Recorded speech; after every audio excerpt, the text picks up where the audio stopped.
কি সমস্যা কি? কি প্রশাসনিক কি কারণ? এর চাইতে আবার কি কবরের নিচের ওয়াজ করব? স্ত্রীর গুণাগুণ বললেও যদি আপনার সমস্যা হয়, এ মাহফিল দিয়েছেন কেন? আগামীতে মমতাজ গান দেবেন? বলে বিশেষ মোনাজাত করেন। কিসের মোনাজাত? এখন তো মোনাজাত করলে বদদুয়া করব।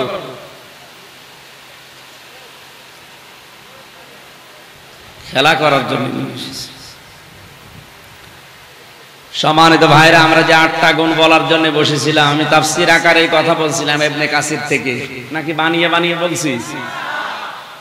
অন্যান্য দেশের মুসলিমদের সন্তানাদি আর স্ত্রীর প্রতি যে দায়িত্ব কোরআন দিয়ে তারা যেভাবে বুঝেছে, আমাদের ওইভাবে বোঝা সম্ভব হচ্ছে না। আমরা আকর্ষণীয় মনে করে তাদের কারণে আজ আখিরাত ধ্বংস করে ফেলছে। আল্লাহ আমাদেরকে সূরা আলে ইমরানের 14 নম্বর আয়াতটা বোঝার তৌফিক দিন না। আমরা প্রশাসন এবং আইনের প্রতি শ্রদ্ধাশীল, দেশে যারা দায়িত্বে আছে তাদের প্রতি শ্রদ্ধাশীল। এর জন্য কি কি কি কারণে আপনি বন্ধ করে দিলেন আমি জানি না। আমি তো আর আবু জেহেল দেখি নাই। আমার তো মনে হয় কোরআনে কারিমের এই হেদায়েতমূলক কথাগুলো যারা বলতে দেয় না, আবু জেহেল যদি দেখতে চান ওই মানুষগুলোকে দেখে নিন। এরা মারা গেলে এদের জানাজা দেওয়া, কবরে দেওয়া বেকার হবে। বিশাল জব্বা গায়ে দিয়ে, পাগড়ি মাথার উপরে ফেলে দিয়ে, রুমাল দিয়ে মনে হচ্ছে আসমান থেকে পালিয়ে এসেছে জিবরাইলের ছোট ভাই। বলে আমি দুনিয়াদারি কিচ্ছু বুঝি না, লা ইলাহা ইল্লাল্লাহ, কাউকে কিছু বলবো না। এটা কি কালেমা নাকি? এটা একটা বিপ্লবাত্মক কথা। লা ইলাহা ইল্লাল্লাহ এই কথা যদি কেউ ঘোষণা দেয়, এর বিপরীতে যারা আছে তাদের সাথে সংঘর্ষ বাঁধবে। মুহাম্মদ রাসূলুল্লাহ কালেমার দাওয়াত দিয়ে তিনি শত্রু হয়েছিলেন জালেমদের, আর তার দাওয়াত যারা কবুল করেছে তারাও কিন্তু জালেমদের টার্গেট হয়েছিল। আজ আমরা অনেকেই কালেমার দাওয়াত দেই, যাদের কাছে দেয় ওরাও বোঝে না, যে দেয় সেও বোঝে না। আপনি সহজ কথাটা কেন মাথায় নিতে পারেন না? বিশ্ব নবী মুহাম্মদ রাসূলুল্লাহর মতো ভালো মানুষ এই কালেমার দাওয়াত দিতে গিয়ে তিনি টার্গেট হয়ে গেলেন 82 বার ইহুদিদের। কতবার? আরো জোরে বলেন। আমার তো হাদিসের দিকে তাকিয়ে মনে হয় আজ ফিলিস্তিন সহ, আফগানিস্তান সহ এই বিশ্বের যত মুসলমানেরা কালেমা বুঝে পড়ে তাদেরই টার্গেট করে আজ ইহুদিরা। ফিলিস্তিনকে এমনি টার্গেট করে নাই। 82 বার যদি বিশ্ব নবীকে ওরা জীবিত অবস্থায় মেরে ফেলার জন্য টার্গেট নেয়, এমনকি মারা যাওয়ার পরেও তাকে কবর থেকে তুলে নেওয়ার জন্য ষড়যন্ত্র করেছিল। তাহলে আজও বিশ্বে যারা সত্যি নবীর মতো কালেমার কথা বলে, কালেমা পড়ে, তাদেরও বিরুদ্ধে ষড়যন্ত্র ইহুদি আর খ্রিস্টানরা করবে। আমেরিকার সুরটা একটু নরম দেখে অনেকে বিভ্রান্ত হচ্ছে। না, ইহুদি, খ্রিস্টান, বৌদ্ধ, হিন্দু, মাজুসি, শুধু মুসলমান বাদ দিয়ে 4500 জাতি এখন দুনিয়ায়, সব ওরা এক। কোরআনে কারিমে আল্লাহ পররাষ্ট্র নীতির আয়াত দিয়েছেন, ইয়া আইয়ুহাল্লাযীনা আমানু লা তাত্তাখিযুল ইয়াহুদা ওয়ান নাসারা আউলিয়া বা'দুহুম আউলিয়া বা'দ। খুব ভালো করে শুনে, হয়তো আয়াতটা এভাবে শোনেননি। আলেম যারা আছে তাদেরকে বলছি, ওহে যারা ঈমানের দাবি করো, এটা সূরা মায়েদার 51 নম্বর আয়াত, তাদেরকে বলছি লা তাত্তাখিযুল ইয়াহুদা ওয়ান নাসারা আউলিয়া, ইহুদি আর নাসারাদেরকে তোমরা কখনো বন্ধু হিসাবে গ্রহণ করবা না। আমাকে শহীদ করে সেই মিছিলে শামিল করে নিও, যে মিছিলের নেতা আমির হামজা,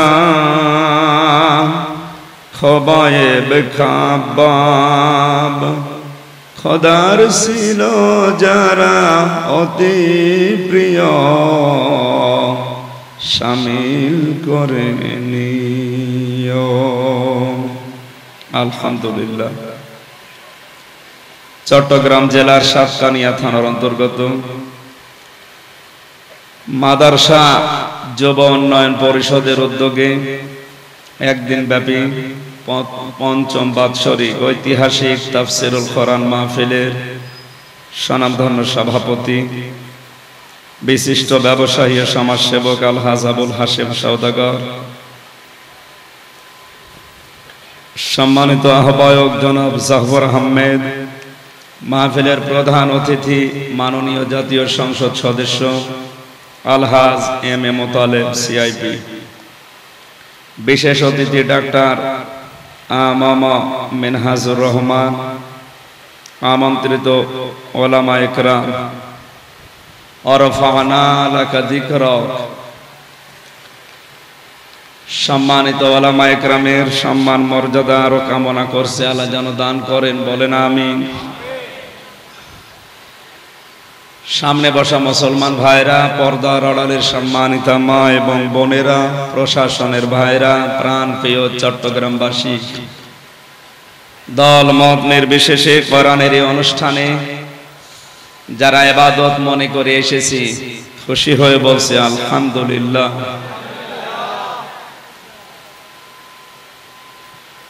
বাংলাদেশ সহ বিশ্বে কোরআনে কারিমকে তাফসীর আকারে এই যে তাফসীরুল কোরআন মাহফিল এই শব্দের সাথে পরিচিত যিনি করিয়েছেন কোরআনের পাখি মরহুম আল্লামা দেলাওয়ার হোসেন সাইদি রহমতুল্লাহ আলাইহি,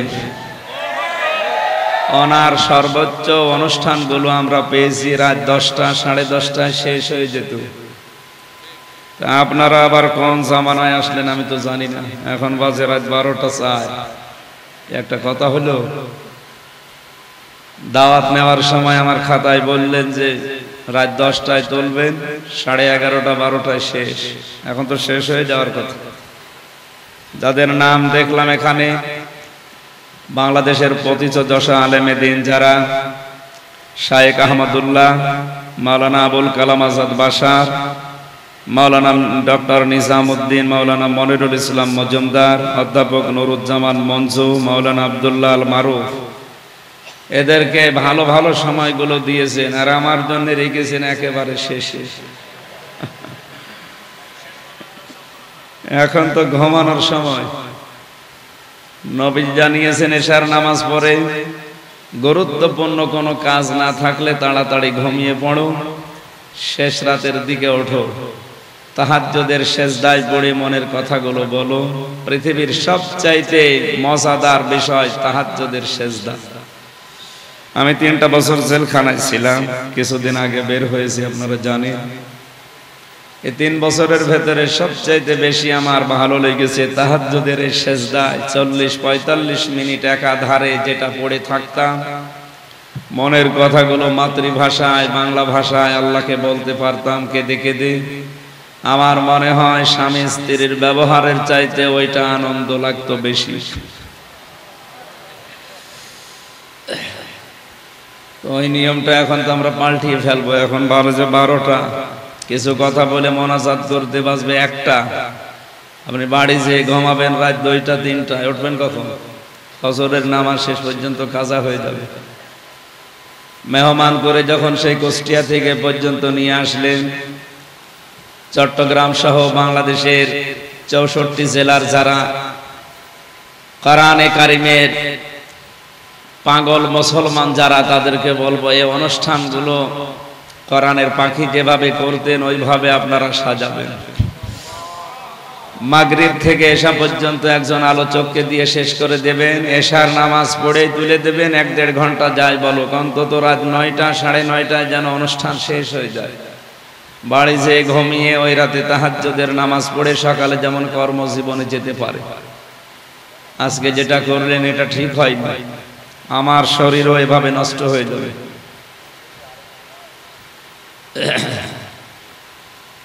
3 বছর জেলখানায় কি খেয়েছি আল্লাহ জানে আর আমরা জানি।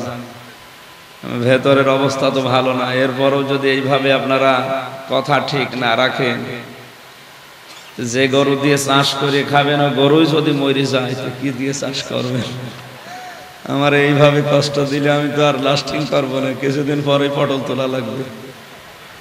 এখানে আশা করছি এগুলো আর করবেন না। আগামী থেকে কোনো অনুষ্ঠান করলে রাত সর্বোচ্চ 10টায় শেষ করে দেবেন। এর এত আলোচকরা 12:30 বাজবে বাড়ি যেয়ে ঘুমাতে, আরো বাড়ির পরিবারের সময় নেই। এসব মিলে কালকেও ক্লাসে ঘুমাবে, ওনার বেতন হালাল হবে? আশা করছি এগুলো বন্ধ করেন ভাই। এটা যেহেতু রেকর্ড হচ্ছে, এখান থেকে সারা বাংলাদেশের সবাইকে জানাচ্ছি, ভারতে আমার 1-1.5 মাস থাকা লাগে, তাদেরকেও বলছি এই নিয়মটা পাল্টাবেন। এখানে তো তাও রাত 12টা 1টা শেষ হচ্ছে, ওখানে সারা রাত। ভারতের কলকাতার মুর্শিদাবাদে একবার আমারে বলছে, হুজুর এশার নামাজ পড়ার পরে আপনি ঘুমান, আপনারে পরে তুলব। ঘুম দিয়ে উঠে দেখি রাত 3টা বাজে, বলছে হুজুর চলেন মানে যে এখন কেন? হুজুর আপনারা আমরা সকাল সকাল তুলছি, যে যদি সকাল হয় তো বিকাল কখন? রাত বাজে এখন 3টা, আরো বলছে সকাল সকাল তুলছি, তার মানে ওরা আরো দেরি করে তুলতো না। সবাইকে বলছে এই নিয়ম পাল্টাবেন। নবীজির কথা মতো যদি না চলে তাহলে আপনার শরীরে বিভিন্ন রোগ বাসা বাঁধবে। বিশ্বনবী সারা জীবনে কোনোদিন তার গ্যাস্ট্রিক, আলসার, পেটের পীড়া এইগুলো কোনোদিন হয়নি। আমাদের এগুলো বেশি, কারণ কি? খাবারের ঠিক নেই আর ঘুমের ঠিক নেই। এই কারণে এই রোগগুলো দিন যত যাচ্ছে আমাদের বাড়ছে। যারা এতক্ষণ পর্যন্ত সে আসর থেকে কথা বলেছেন আমি দেখতে পাচ্ছি, জোহরের পর থেকে ভালো ভালো সময়গুলো ভাইরা আপনারা নিয়ে নিলেন আর আমারে দিলেন। এইভাবে আপনারা কি কাজটা ঠিক করলেন? ঠিক আছে, তারপরও আমার বড় ভাই সবার জন্য দোয়া করছি। ওয়ারাফা'না লাকা যিকরাক, আল্লাহ এদের মর্যাদা সম্মান দুনিয়া আখিরাতে আরো বাড়িয়ে দাও, বলেন আমিন। আমি সম্মান কামনা করেছি আলেমদের। কাদের? বলেন আলেম কারা? পৃথিবীতে যারা জ্ঞান অনুযায়ী আমল করে, নবীজির ভাষায় তারা আলেম। কি কথা বলেন না কেন? জ্ঞান অনুযায়ী আমল করা মানুষ আলেম এখন পৃথিবীতে কম না বেশি? না, দিন দিন আরো হারিয়ে যাচ্ছে। যে কয়জন করতো ওদেরকে আল্লাহ তুলে নিচ্ছে। কথা বলেন না কেন? নবীজি জানিয়েছিলেন ইন্তেকালের আগে যে কিয়ামতের আগে আল্লাহ পাক পৃথিবী থেকে ইলম তুলে নেবে। সাহাবা ইকরাম বললেন কিভাবে? বলেন ইলম ওয়ালা মানুষগুলোকে আল্লাহ তুলে নেওয়ার মাধ্যমে ইলম তুলে নেবে। আপনি তাকান এই কয় বছরের ভেতরে বাহারুল উলুম যারা সবচাইতে বড় জ্ঞানী মানুষ এই বাংলাদেশ সহ বিশ্ব থেকে আল্লাহ তুলে নিয়েছে। এজন্য জ্ঞান অনুযায়ী আমাদের যাদের আমল হচ্ছে না তাদেরকে আমরা আলেম বলিও না, আলেম মনেও করি না। কোরআনে কারীম জানিয়েছে ইন্নাল্লাযীনা ইয়াকতুমুনা মা আনজালাল্লাহু মিনাল কিতাবি ওয়া ইয়াশতারুনা বিহি সামানান কলিলা উলাইকা মা ইয়াকুলুনা ফি বুতুনিহিম ইল্লান নার ওয়ালা ইউকাল্লিমুহুমুল্লাহু ইয়াওমাল কিয়ামাতি ওয়ালা ইউযাক্কিহিম ওয়া লাহুম আযাবুন আলীম। জোরে বলেন আল্লাহু আকবার। সূরা বাকারা 2 নম্বর পারার 5 নম্বর পৃষ্ঠার 3 নম্বর লাইনের 174 নম্বর আয়াতে আছে। তাফসিরে ফি সিলালিল কোরআন সাজ্জাদ কুতুব এভাবে লিখেছেন, আল্লাহ পাক বলেন নিশ্চয় যে বা যারা একতমনা কাতামা, একতম মানে গোপন করা, এটা মজারে বর্তমান ভবিষ্যৎ, প্রেজেন্ট ফিউচার। এখন যারা করছে, ভবিষ্যৎ বলতে কিয়ামত পর্যন্ত যারা করবে। মানজালাল্লাহু মিনাল কিতাব, আল্লাহ পাক এই কিতাবের ভেতরে যা নাজিল করেছেন সেই কথাগুলো, এটা গোপন করার দ্বারা ইহুদিরা খুশি হয়, খ্রিস্টানরা খুশি হয়, সর্বোপরি বাংলাদেশের নামধারী মুসলমান মুনাফিক যারা এরা খুশি হয়। এদেরকে খুশি করার জন্য কোরআনের সঠিক কথাগুলো দুনিয়ার কোন স্বার্থ পেয়ে যারা গোপন করে রাখে, আল্লাহ পাক বলেন এই গোপন করার দ্বারা তাদের হাদিয়া তোফা বেড়ে যায়, তাদের নজর নিয়াত যেটা ছিল তাদের ওইটা বেড়ে যায়, তাদের যেই জায়গা ছিল ওই জায়গা থেকে বাতিলরা আরো উপরে তুলে দেয়। আমার তো মনে হয় আয়াত পড়ার পরে ১৫০০ বছর আগে আল্লাহ যা বলেছেন বাংলাদেশে এখন খাপের খাপ মমতাজের বাপ মিলে যাচ্ছে। আপনি দেখেন আজ যারা কোরআনের কথাগুলো জানার পরেও গোপন করে রাখে, তারা যেখানে আছে এখান থেকে উপরে তুলে দেয় বাতিলরা। জেলা শহরের মসজিদে যদি ইমাম থাকে, যে ইমাম কোরআনের যত কথা গোপন করতে পারছে তাদেরকে আজ তত বড় জায়গায় দেওয়া হচ্ছে, তাদের বেতন নজর নেওয়া হাদিয়া তোফা সব বেড়ে যাচ্ছে দিন দিন। কোরআনের ভাষায় আল্লাহ পাক বলেন এই যে বেতন নজর নেওয়া যেগুলো বাড়ে এগুলো একটাও কিন্তু ঠিক না, এগুলো সব জাহান্নামের আগুন। সবচাইতে বড় ক্ষতি হবে ওই মানুষগুলোর সাথে আল্লাহ কিয়ামতে কথা বলবেন না এবং তাদেরকে পবিত্র করবেন না। বলেন নাউজুবিল্লাহ। চট্টগ্রামবাসী ৪৮,০০০-এর উপরে এই দেশে এখন পীর। অধিকাংশ দরবারে গেলে আমার যতটুকু বাস্তবতায় ধারণা আছে, অধিকাংশ পীরের দরবারে গেলে সেখানে ইসলামী রাজনীতির কোনো কথা পাওয়া যায় না। বলে এটা রাজনীতি মুক্ত দরবার। বলেন নাউজুবিল্লাহ। যেই দরবারে গেলে রাসূলের ১০ বছরের রাজনীতি পাওয়া যায় না, ওটা শয়তানের দরবার। ৪৮,০০০-এর ভেতরে আমার মনে হয় প্রায় সবই এখন এইটা। অনেকে রাজনীতি এটা কোরআনের যেটা আছে এটাকে হারাম মনে করে ফতোয়াও দিচ্ছে। এর দ্বারা তারা বাতিলের কাছে নজর নেয়াজ পাচ্ছে, পদ পদবি পাচ্ছে, বিভিন্ন চেয়ার পর্যন্ত পেয়ে যাচ্ছে। কথা বলেন না কেন? এ চট্টগ্রামে নেই? হ্যাঁ, নাম ধরা লাগবে। এগুলোর দ্বারা আপনি টাকা পয়সা অর্থ সম্পদ পদ পদবি চেয়ার যা কামাই করছেন, আল্লাহর ভাষায় সব জাহান্নামের আগুন। এখন যদি বলেন ওরা জানে না, হ্যাঁ জানে, ওর চাইতে শয়তান আরো বেশি জানতো। এই কথা বলেন না কেন? ওর জ্ঞান আর কতটুকু আছে? শয়তানের জ্ঞান ওর চাইতে 1000 গুণ বেশি ছিল। ও জ্ঞানের ওপরে আমল না করার কারণে মারদুদ হয়ে গেছে, শয়তান হয়ে গেছে। আজ বিশ্বে যারা কোরআনে কারিমের জ্ঞান পাওয়ার পরে যারা দুনিয়ার স্বার্থে পেয়ে আমল করে না, ওগুলো শয়তানের চাইতেও খারাপ। কারণ ওর পেটে এখন যা গিয়েছে, এই মাগরিবের পরে খাবার খেয়েছে, ওটা জাহান্নামের আগুন। আপনি বলতে পারেন না দেখলাম সাগরের মাছ দিয়ে খাবার খেয়েছে। কে বলেছে ওটা সাগরের মাছ? উলাইকা মা ইয়াকুলুনা ফি বুতুনিহিম ইল্লান নার। আল্লাহ বলেন পেটে যা দিয়েছে জাহান্নামের আগুন ছাড়া আর কিছু না। এই আয়াত তো আমি বানালাম। বলেন, আপনি যদি এই কথা শোনার পরে যদি আপনাকে শত্রু মনে করেন, আমাকে না, আপনাকে আমি বাঁচার জন্য বললাম। শয়তান আপনাকে দখল করে ফেলেছে, আপনি টের পাচ্ছেন না। আপনি এখনো ফিরে আসেন, ঘোর যখন কেটে যাবে তখন টের পাবেন। অধ্যাপক মঞ্জু সাহেব এখন যদি বাড়িতে যাওয়ার পরে ওনার স্ত্রী ওনারে গালি দেয়, শুয়োরের বাচ্চা, আর ভালো লাগবে? এক কথা বলে না কেন? ওনার রাগ হবে না? না রাগ হবে না, না রাগ হবে। ওনার যদি জ্ঞান থাকে উনি চিন্তা করবে আমার শিক্ষিতা বউ, ধার্মিক বউ, ভালো বংশের মেয়ে কোনদিন আমার মুখের উপরে চোখ তুলে কথা বলে না। আর আজকে সালাম দেওয়ার পরে আমার কুকুরের বাচ্চা, শুকুরের বাচ্চা বলে গালি দিচ্ছে। অবশ্যই আমার বউরে ভূতে ধরেছে। কিসে ধরেছে?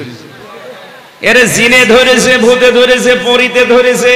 তাছাড়া স্বাভাবিক থাকলে তো আমারে গালি দেওয়ার কথা না। কোরআনের কথা শোনার পরে যার চরিত্রের সাথে মিলে যায়। এখন যদি লোকটা আল্লাহর উপরে রাগ না করে হামজার উপরে রাগ করে, বুঝতে হবে ওর স্বাভাবিক নেই, ওরে শয়তান দখল করে ফেলেছে।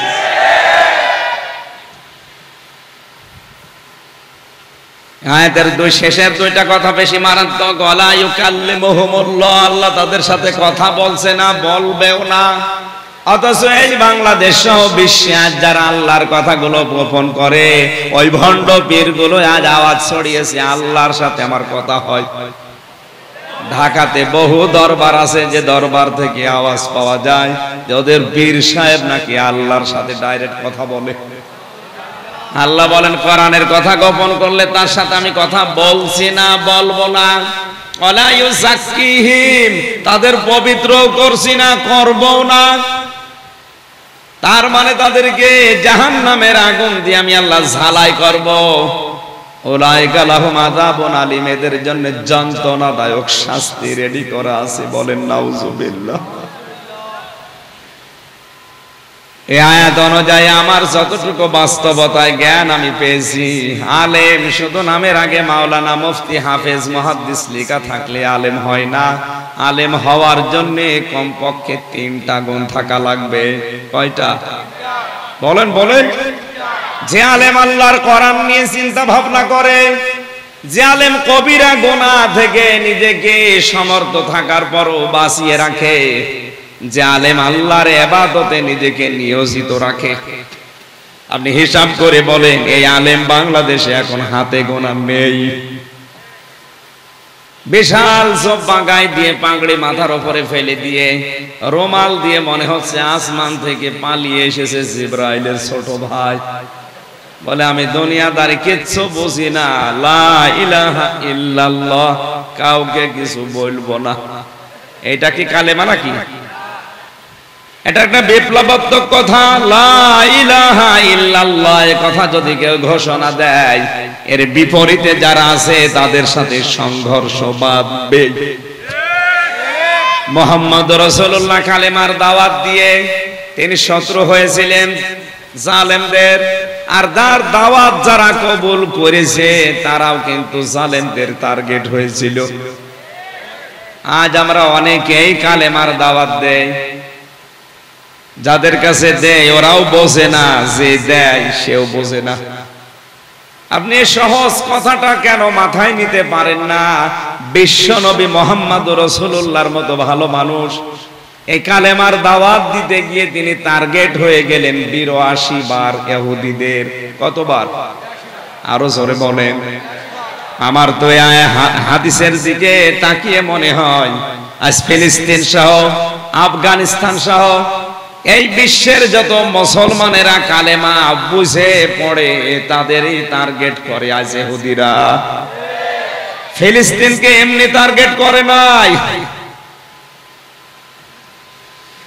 82 বার যদি বিশ্ব নবীকে ওরা জীবিত অবস্থায় মেরে ফেলার জন্য টার্গেট নেয়, এমনকি মারা যাওয়ার পরেও তাকে কবর থেকে তুলে নেওয়ার জন্য ষড়যন্ত্র করেছিল।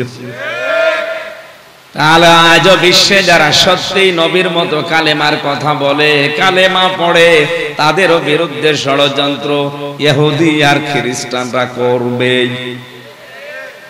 আমেরিকার সুরটা একটু নরম দেখে অনেকে বিভ্রান্ত হচ্ছে। না, ইহুদি, খ্রিস্টান, বৌদ্ধ, হিন্দু, মাজুসি, শুধু মুসলমান বাদ দিয়ে 4500 জাতি এখন দুনিয়ায়, সব ওরা এক। কোরআনে কারিমে আল্লাহ পররাষ্ট্র নীতির আয়াত দিয়েছেন, ইয়া আইয়ুহাল্লাযীনা আমানু লা তাত্তাখিযুল ইয়াহুদা ওয়ান নাসারা আউলিয়া বা'দুহুম আউলিয়া বা'দ। খুব ভালো করে শুনে, হয়তো আয়াতটা এভাবে শোনেননি। আলেম যারা আছে তাদেরকে বলছি, ওহে যারা ঈমানের দাবি করো, এটা সূরা মায়েদার 51 নম্বর আয়াত, তাদেরকে বলছি লা তাত্তাখিযুল ইয়াহুদা ওয়ান নাসারা আউলিয়া, ইহুদি আর নাসারাদেরকে তোমরা কখনো বন্ধু হিসাবে গ্রহণ করবা না। এই আয়াতটা কার? বলেন বলেন। আয়াতের পরবর্তী শব্দ কি? বাদুহুম আউলিয়াউ বাদ, যখন তারা একে অপরের বন্ধু। পররাষ্ট্রনীতির এই আয়াতটা আল্লাহ এমনিতে নাযিল করেন নাই। বিশ্বে টিকে থাকতে হলে, বিশ্বে চলতে হলে পররাষ্ট্রনীতি এটা একটা ইবাদত, এটা আপনার লাগবে। ইহুদি, খ্রিস্টান, বৌদ্ধ, হিন্দু যারা আছে তারা যদি একে অপরের বন্ধু হয়ে কাজ করে তখন আর তাদের সাথে মিল মহব্বত দিয়ে চলা যাবে না। আজ ইহুদিরা খ্রিস্টানদের বন্ধু, খ্রিস্টানরা হিন্দুদের বন্ধু, হিন্দুরা বৌদ্ধদের বন্ধু। আপনি কি মনে করছেন চীন, রাশিয়া, আমেরিকার সাথে দ্বন্দ্ব? এটা তো মুখে মুখে, ভেতরে ওদের সব এক মুসলমান টাইট করার জন্য। আজ ফিলিস্তিনের পক্ষে শুধু মুসলমানের আবাদ দিয়ে কেউ কথা বলছে না, অথচ তারাও তো মানুষ। আমি যেটা বোঝাতে চাচ্ছিলাম, কালেমা হচ্ছে বিপ্লবাত্মক একটা বাক্য। এ বাক্য বলতে গেলে এর বিরুদ্ধে যারা আছে অবশ্যই তাদের সাথে সংঘাত হবে, মাস্ট বি। আল্লাহ আমাদেরকে কালেমা সাজ্জাদ কুতুবের মতো বোঝার তৌফিক দিন, বলেন আমিন। তাকে ফাঁসির আসামি যখন করা হয়েছে, ফাঁসি দেওয়ার আগে জেলখানার যিনি ইমাম থাকে, খতিব থাকে, উনি এসে কালেমা পড়াবে। ডাক দিয়ে বললেন, আল্লাহর বান্দা, এই কালেমাটার দাওয়াত দিতে গিয়ে আজ আমার ফাঁসির রায় দিয়েছে, এখনই আমাকে মেরে ফেলবে। আর এই কালেমা পড়ি আপনি বেতন পাবেন, নজর পাবেন, নিয়াজ পাবেন, আপনার মর্যাদা আরো বাড়বে রাষ্ট্রে। সুতরাং আপনি ভালো করে শুনে নেন, আপনার কালেমা আর আমার কালেমা কখনো এক না।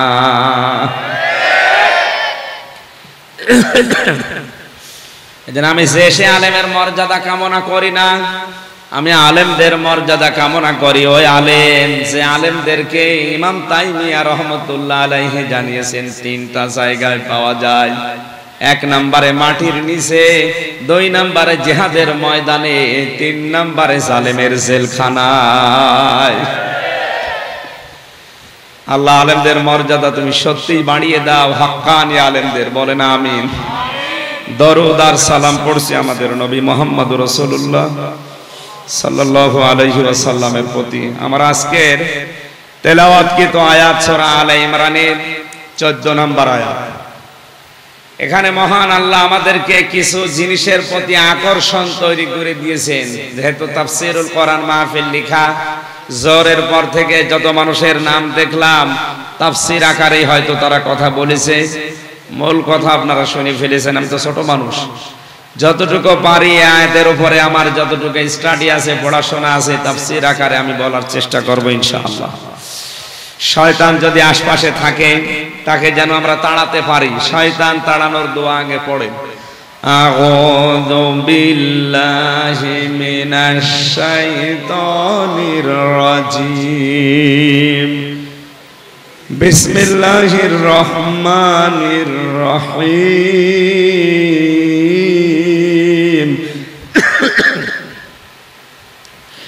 যুজ্জিনা লিন-নাসি হুব্বুশ শাহাওয়াতি মিনান নিসাই ওয়াল বানিন ইলা আখির আয়াত।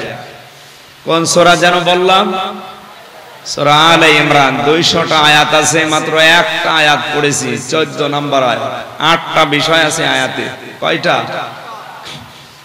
আল্লাহ পাক বলেন আকর্ষণীয় করিয়ে দিয়েছি, শোভন করে দিয়েছি, মায়া মহব্বত ভালোবাসা তৈরি করে দিয়েছি 8টা জিনিসের উপরে। দুনিয়ায় 8টা জিনিসের মধ্যে মানুষ দুর্বল, এর দিকে মানুষের ঝোঁক, ভালোবাসা, মহব্বত, আকর্ষণ বেশি। চট্টগ্রামবাসী, আপনি এবার নিজের সাথে মিলাবেন আপনার এই 8টা জিনিসের প্রতি ভালোবাসা আছে কিনা। আর আয়াতের শেষ কথা আল্লাহ আমাদের কি জানাতে চেয়েছেন? 1 নম্বরে পৃথিবীর মানুষের ভালোবাসা, আকর্ষণ আমি আল্লাহ তৈরি করে দিয়েছি তার স্ত্রীর প্রতি। কার প্রতি? আরো জোরে বলেন। বিশ্বনবী জানিয়েছেন আমার কাছে 3টা জিনিস ভালো লাগে, পছন্দ হয়। এক নম্বরে সুগন্ধি, 2 নম্বরে নামাজ, আর 3 নম্বরে আমার নিজের স্ত্রী। কার স্ত্রী? এখানে যারা বসে আছি আমাদের কাছে ওই স্ত্রী ভালো লাগে, কিন্তু নিজেরটা বাদ দিয়ে অন্যেরটা। মানে নিজেরটা বাদ দিয়ে অন্যেরটা ভালো লাগে। এই কারণে আজ বাংলাদেশে পরকীয়া প্রেম। আমি আয়াতের তাফসীর পড়তে গিয়ে তাফসীরে হাক্কানিতে পেয়েছি, কেউ যদি পরকীয়া প্রেমে লিপ্ত হয় কমপক্ষে দুনিয়া আখিরাত মিলে তার 6টা ক্ষতি হবে। নাকি জিনিসপত্র কম বেশি আছে? না, সব পুরোপুরি ঠিক। হ্যাঁ, এখানে একটু ছোট্ট কথা বলা দরকার। এখানে হাজারো স্বামী বসে আছে, এই কারণে বলছি। মেয়েরা আছে না, সম্মানিতা মা বোনেরা, বাংলাদেশের পুরুষ মানুষের শরীর এমনি চলে না কলকাতা হারবার আর ইন্ডিয়া হারবাল ছাড়া। কথা বলছেন এখানে? এদের যে যৌবন এ তো এমনি চলে না। এরপরও যদি কোনো পুরুষ মানুষ আপনারে রেখে লাইন করে, বুঝতে হবে শুধু ওই পুরুষের একা দোষ না, আপনারও কিছু দোষ আছে। আল্লাহর নবী জানিয়েছেন, এই পৃথিবীতে যখন স্বামী বাড়িতে আসবে, দুনিয়ায় যত কাজ থাক সব কাজ মেয়েদের জন্য নিষিদ্ধ। স্বামীকে আগে হাসি মুখে সালাম দিয়ে তাকে সময় দেওয়া মেয়েদের জন্য বড় ইবাদত। এইটা পারিবারিক জীবনে না থাকার কারণে স্ত্রীর পক্ষ থেকে রেসপেক্ট, সম্মান এবং আদর সোহাগ যেটা পাওয়া দরকার, অধিকাংশ পরিবারের স্বামী এটা পায় না। এই জন্য লাইন করে। এবারে একটু জোরে বলেন ঠিক? তার মানে বোঝা যাচ্ছে এখানে লাইন মারা লোক আছে।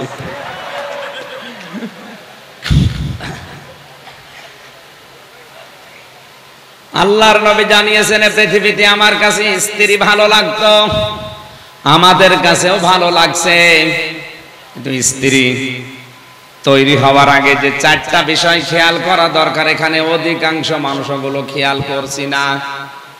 এই যে লোকটা বসে আছে, বিয়ে করার পরে 10 বছর পার হয়ে গেছে, হয়তো এখন উনি বউ পাল্টাতে পারবে, কিন্তু সন্তান হয়ে গেছে 2-3টা। বলেন তো তারা তাদের মা পাল্টাতে পারবে? আরো আসতে বলেন। এই জন্য উনি সহ যত মানুষ এখানে আমরা আছি, বিয়ে করার আগে অবশ্যই সন্তানের মা কে হবে তার গুণাগুণ 4টা দেখে নেওয়া দরকার। 1 নম্বরে তার বংশ দেখতে হবে, 2 নম্বরে তার সৌন্দর্য, 3 নম্বরে তার সম্পদ, 4 নম্বরে দেখা লাগবে আল্লাহওয়ালা দিনদারিত্ব। অথচ আজকে বাংলাদেশ সহ অধিকাংশ মুসলিম দেশে মুসলমানদের বিয়ে শুরু হয় হারাম কাজ দিয়ে। মেয়ে দেখতে যাচ্ছে ছেলের দোলা ভাই আর বাবা, যে বিয়ে করবে যে ছাড়া দোলা ভাই আর বাবার জন্য দেখা ওই মেয়েকে যায় যাচ্ছে। আরো আসতে বলেন। অনেক জায়গায় দেখা যায় দোলা ভাই আর বাবা মিলে দেখতে গেছে, বাবার পছন্দ হয়ে গেছে, ছেলে বাদ দিয়ে নিজেই বিয়ে করে ফেলেছে। আর ওই মেয়েটা কবুল বলার আগে তো বাবার জন্যও তা, দোলা ভাইয়ের জন্যও তা, ওই ছেলের জন্যও তা। কথা বলেন না কেন? আপনি হারাম কাজ দিয়ে শুরু করলেন কোন কারণে? এরপরে সন্তান জন্ম দেওয়ার সময় যেটা করা লাগে ওইটা অধিকাংশ মানুষের আমার মনে হয় ওর দোয়ায় জানা নেই। রংপুরে এক মাহফিলে গিয়েছিলাম, এক মুরব্বি এসে বলছে, হুজুর আসসালামু আলাইকুম। চেহারা দেখে তো মনে হচ্ছে অনেক বয়স, কি ছেলে মেয়ে আছে আপনার? কয়টা? 9টা। 9টা ছেলে মেয়ে হয়ে গেছে। দাদা বলে আগে ডাকলাম, বললাম দাদা সন্তান জন্ম দেওয়ার সময় একটা দোয়া পড়া লাগে, একটু বলেন দেখি। বলছো হুজুর দোয়া এখনো পড়া হয়নি। তো ও দোয়া এখনো পড়েননি, 9টা জন্ম দিয়েছেন, আবার কবে পড়বেন? অথচ ওই দোয়ার ভেতরে মারাত্মক 2টা কথা আল্লাহকে বলা হয়, বিসমিল্লাহি, আমি আল্লাহর নামে আরম্ভ করছি আজকের এই বাসর রাত, আজকের এই সংসার। আল্লাহুম্মা জান্নিবনা শাইতান ওয়া জান্নিবিশ শাইতান মা রাযাকতানা। আমি এবং আমার স্ত্রী দুইজনেই শয়তান থেকে আল্লাহর আশ্রয় চাই, এবং আমাদেরকে রিজিক হিসাবে আল্লাহ তুমি যা দেবে সন্তান আদি ওগুলো যেন শয়তান থেকে নিরাপদ থাকে, মুক্ত থাকে। এই দোয়াটা আপনি কি খেলাসূরা মনে করেন? নবীজি নিজে শিখিয়েছেন এটা। আজ আমাদের স্ত্রীগুলো যে 4টা গুণ দেখে বিয়ে করার দরকার ছিল, প্রথম 3টা হয়তো অনেকেই দেখে, হ্যাঁ বংশ দেখে, তার সৌন্দর্য দেখে, তার সম্পদ দেখে। 4 নাম্বার যেটা না দেখলে হবেই না, সেইটা আমার দেখার ভেতরে নেই। এই জন্য অধিকাংশ পরিবারে আজ জান্নাতের কাঙ্ক্ষিত সুখ নেই। পরিবারগুলো আজ জাহান্নামের অগ্নিকুণ্ডে, মনে হচ্ছে অগ্নিকুণ্ড জ্বলছে, জাহান্নামের আগুন জ্বলছে। এখানে একটা দোয়া শেখায়, আমি স্বামী, প্রত্যেকে স্বামী যারা আছেন তারা দোয়া করবেন, রব্বানা হাব লানা মিন আজওয়াজিনা ওয়া যুররিয়াতিনা কুররাতা আ'য়ুনি ওয়াজআলনা লিল মুত্তাকিনা ইমামা। স্ত্রীর প্রতি মহব্বত, ভালোবাসা, আকর্ষণ, এটা আমার আল্লাহ যেহেতু তৈরি করে দিয়েছে, এখান থেকে আপনি 100 ভাগ মুক্ত থাকতে পারবেন না। কিন্তু সাবধান, এদের পেছনে থাকতে গিয়ে যেন আপনার বিশাল জীবন আখিরাত নষ্ট হয়ে না যায়। এই জন্য তাফসীর মাহফিলের আয়োজন। সূরা মুনাফিকুনের 9 নাম্বার আয়াতে আমার আল্লাহ আমাদেরকে সতর্ক করছেন ভালোবেসে, ইয়া আইয়ুহাল্লাযীনা আমানু লা তুলহিকুম আমওয়ালুকুম ওয়ালা আওলাদুকুম আন যিকিরিল্লাহ ওয়া মান ইয়াফআল যালিকা ফাউলাইকা হুমুল খাসিরুন। ওহে যারা ঈমানের দাবি করো, আমি তাফসীরে আয়াতটা পড়তে গিয়ে দেখেছি 89 বার কোরআনে আল্লাহ এই শব্দটা দিয়েছেন। কতবার? মুফাসসির লিখেছেন আল্লাহ পাক যখন এই আয়াত দিয়ে মানুষকে ডাকেন, বিশেষ করে ঈমানদারকে, তখন তার কুদরতি হাত এভাবে উঁচা করে ডাকেন, ইয়া আইয়ুহাল্লাযীনা আমানু। জোরে বলেন সুবহানাল্লাহ। ডাক দেন মায়া দিয়ে, মহব্বত দিয়ে। লা তুলহিকুম আমওয়ালুকুম ওয়ালা আওলাদুকুম, হালাক হয়ে যেও না, গাফেল হয়ে যেও না, উদাসীন হয়ে যেও না, ধ্বংস হয়ে যেও না। তোমাদের সম্পদ আদি আর সন্তান আদির পেছনে পড়ে আমি আল্লাহর জিকির থেকে, এখানে আন জিকিরিল্লাহ, আই আন আমরিল্লাহ, আল্লাহর আদেশ থেকে। ওয়া মান ইয়াফআল যালিকা ফাউলাইকা হুমুল খাসিরুন। কোন মানুষ যদি এ কাজ করে, স্ত্রী, সন্তান, সম্পদ এগুলোর পেছনে পড়ে আমার আল্লাহর আইনগুলো যদি ভুলে যায়, আল্লাহ পাক বলেন ওই লোকটার জীবন ক্ষতিগ্রস্ত। বলেন নাউজুবিল্লাহ। এই আয়াতটার সাথে আমি বাংলাদেশ এবং বিশ্বের অন্যান্য মুসলিম অনেকগুলো দেশের সাথে মিলিয়ে মিল পাই না। আমি রিমান্ডে যখন ছিলাম, আমি নাম নিলাম না, হিন্দু অফিসার আমারে উনি বলছিল, আমি মিশন ওমানে ছিলাম 2 বছর, ওখানে আমি ছিলাম, যে হোটেলে খাবার খেতাম, খুব ভালো করে মিলাবে, 2টা বছর আমি ওই হোটেলে খাবার খাই, ওদের ভাষা আমার আয়ত্ত হয়ে গেছে। এই 2টা বছরের ভেতরে দেখলাম ওই দোকানে যে খাবার দিয়ে যায়, পানি দিয়ে যায়, তরকারি দিয়ে যায়, ওই ছেলেটা হচ্ছে এই দোকানদারের ছোট ছেলে। দোকানদার বসে ক্যাশ কাউন্টারে বসে টাকা গুনতেছে, আর ওই ছেলেটা সারাদিন ডিউটি করে, ওই কাজ করে, পানি দেয়, তরকারি দেয়, ভাত দেয়, এভাবে করে। ওনার একদিন জিজ্ঞাসা করলাম, আপনার নিজের ছেলে, আপনি এত বড় দোকানের মালিক, এত টাকা পয়সা, আপনার ছেলেটাকে ভালোভাবে লেখাপড়া করিয়ে একটা ভালো জায়গায় তুলে দিতে পারেননি? লোকটা ওনার ভাষা দিয়ে আমারে বুঝিয়েছে। কোরআনের একটা আয়াত পড়ে, সূরা তাগাবুনের 14 নাম্বার 15 নম্বর আয়াত, ইয়া আইয়ুহাল্লাযীনা আমানু ইন্না মিন আজওয়াজিকুম وأولادكم عدوا لكم فاحذروهم إلى آخر آيات। আমি সহ এখানে যত মানুষ বসে আছি সবার জন্য ওই হিন্দু অফিসারের কথাটা মনের ভেতরে লাগবে, আপনি ভালো করে শুনেন। উনি আমারে বলছিলেন, ওই যে ওমানের ওই দোকানদার আমাকে বলছে, আপনি কোন দেশে বাড়ি আমি জানি না, আপনি জাতিতে কি আমি তাও জানি না, কোরআনের যে আয়াত পড়লাম আপনি কি বুঝেছেন? ও হিন্দু বেটা, ওর কোরআনের অনেকগুলো আয়াত দেখলাম ওর মুখস্থ আছে, আমি তো নিচে হাফেজ। ও যে সমস্ত আয়াতগুলো বলছিল আমি থ হয়ে গেছি রিমান্ডে, কি বলে এটা হিন্দু মানুষ। আমার তো মনে হয় যতগুলো আয়াত আমার সামনে 10 দিন রিমান্ডে পড়েছে ওর প্রায় 2-3 পারা কোরআন মুখস্থ হয়ে আছে। আমারে বলছে, হুজুর এই দোয়াটা এই আয়াতটা যখন পড়েছে সূরা তাগাবনের 14 এবং 15 নম্বর আয়াত আমারে শোনালো, আমি তো বাংলায় পড়েছি, আমি বুঝে ফেলেছি উনি আমারে কি বলতে চায়।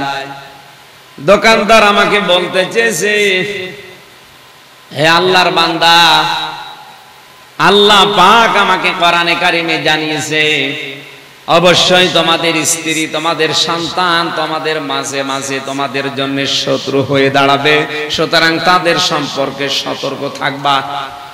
এটা আমার সন্তানের প্রতি আমার কিছু দায়িত্ব আছে।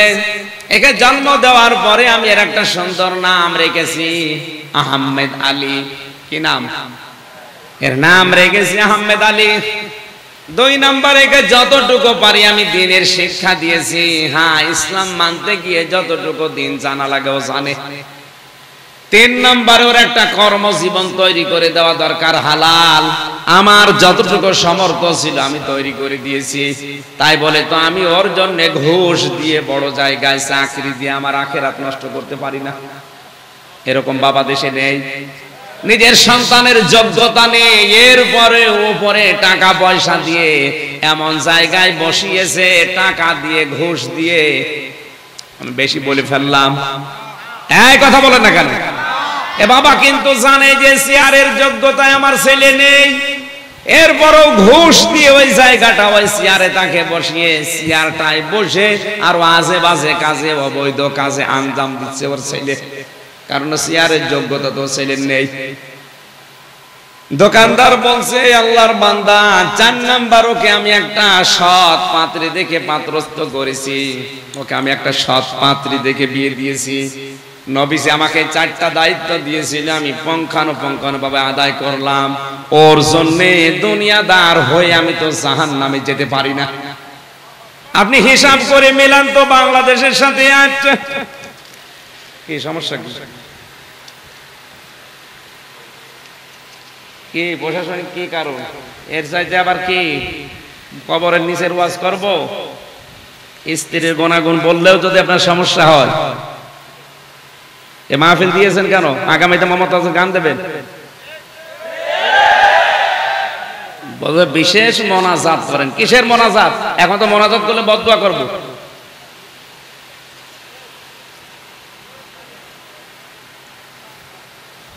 খেলা করার জন্য। সম্মানিত ভাইরা, আমরা যে 8টা গুণ বলার জন্য বসেছিলাম, আমি তাফসীর আকারে এই কথা বলছিলাম ইবনে কাসির থেকে, নাকি বানিয়ে বানিয়ে বলছি? অন্যান্য দেশের মুসলিমদের সন্তানাদি আর স্ত্রীর প্রতি যে দায়িত্ব কোরআন দিয়ে তারা যেভাবে বুঝেছে, আমাদের ওইভাবে বোঝা সম্ভব হচ্ছে না। আমরা আকর্ষণীয় মনে করে তাদের কারণে আজ আখিরাত ধ্বংস করে ফেলছে। আল্লাহ আমাদেরকে সূরা আলে ইমরানের 14 নম্বর আয়াতটা বোঝার তৌফিক দিন না। আমরা প্রশাসন এবং আইনের প্রতি শ্রদ্ধাশীল, দেশে যারা দায়িত্বে আছে তাদের প্রতি শ্রদ্ধাশীল। এজন্য কি কি কি কারণে আপনি বন্ধ করে দিলেন আমি জানি না। আমি তো আর আবু জেহেল দেখি নাই। আমার তো মনে হয় কোরআনে কারিমের এই হেদায়েতমূলক কথাগুলো যারা বলতে দেয় না, আবু জেহেল যদি দেখতে চান ওই মানুষগুলোকে দেখে নিন। এরা মারা গেলে এদের জানাজা দেওয়া, কবরে দেওয়া বেকার হবে। আল্লাহুম্মা আমিন। রব্বানা যালামনা আনফুসানা ওয়া ইল্লাম তাগফির লানা ওয়া তারহামনা লানাকুনান্না মিনাল খাসিরিন। রব্বুল আলামিন বড় আশা নিয়ে কোরআনে কারীম প্রচার করার জন্য সেই কুষ্টিয়া থেকে চট্টগ্রাম পর্যন্ত এসেছিলাম। তাফসীর আকারে তাফসীরুল কোরআন মাহফিলে এই কথা বলার চেষ্টা চালাচ্ছিলাম। যতটুকুই বলেছি আমাদেরকে তুমি মেনে চলার তৌফিক দাও। এ মাহফিলের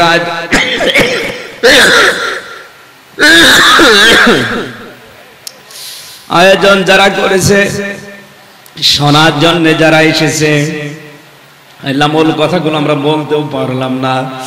যতটুকুই বলেছি আমাদের জীবনে আমল করার তৌফিক দাও। আগামীতে এই মাহফিলটা কোরআনের প্রচারের জন্য আরো বিশাল আকারে মঞ্জুর করি না। যারা এই কোরআনের প্রচারের সাথে জড়িত তাদেরকে হেদায়েত নসিব করো। যারা না বুঝে বন্ধ করে দিল তাদেরকে হেদায়েত নসিব করো। এলাকায় মাটির নিচে যত মানুষ কবরে আছে এদেরকে মাফ করে দাও। যখনই মরণ আসবে একবার হলেও যেন পড়তে পারি লা ইলাহা ইল্লাল্লাহু মুহাম্মাদুর রাসূলুল্লাহ।